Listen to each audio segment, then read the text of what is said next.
Nimeuliza swali kwamba kwa nini anaposhiriki tendo na mwenza wake na mke wake, mke anakuwa anapata maumivu makali wakati wa tendo?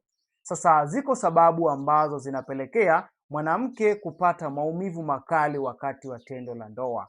Lakini sababu ya kwanza inapelekewa na hormonal imbalance, kwa maana kupata mvurugiko wa homoni, kiasi cha kwamba wakati wa tendo la ndoa mwanamke anakuwa hapati ule uteute ambao inabidi uweze kutumika kama lubricant ambayo itasaidia wakati wa in and out. Hivyo wakati ule anakuwa anapata msuguano na michubuko, na ndio maana anakuwa anapata maumivu makali. Lakini sababu ya pili, hii inatokea pale ambapo mwanaume anashindwa kuweza kumwandaa vizuri mwanamke wake, hali ambayo inampelekea mwanamke anakuwa hayuko sawa, hayuko vizuri, hisia zinakuwa haziko pale, hali ambayo inapelekea anakuwa anapata tu maumivu na sio kufurahia tendo la ndoa. Lakini sababu ya tatu, hii ni matokeo ya maambukizi ya muda mrefu katika sehemu za siri. Inawezekana una fungus ya kudumu, inawezekana una PID ya muda mrefu, inawezekana una maambukizi mengi katika via vya uzazi. Hali hii itapelekea pia wakati wa tendo la ndoa upate maumivu makali. Sasa kama wewe ni mwanamke ambaye unapitia changamoto hii kwa muda mrefu, lakini pia kama ni mwanaume ambaye mke wako ana changamoto kama hii kwa muda mrefu, hakikisha unanitafuta ili niweze kumsaidia.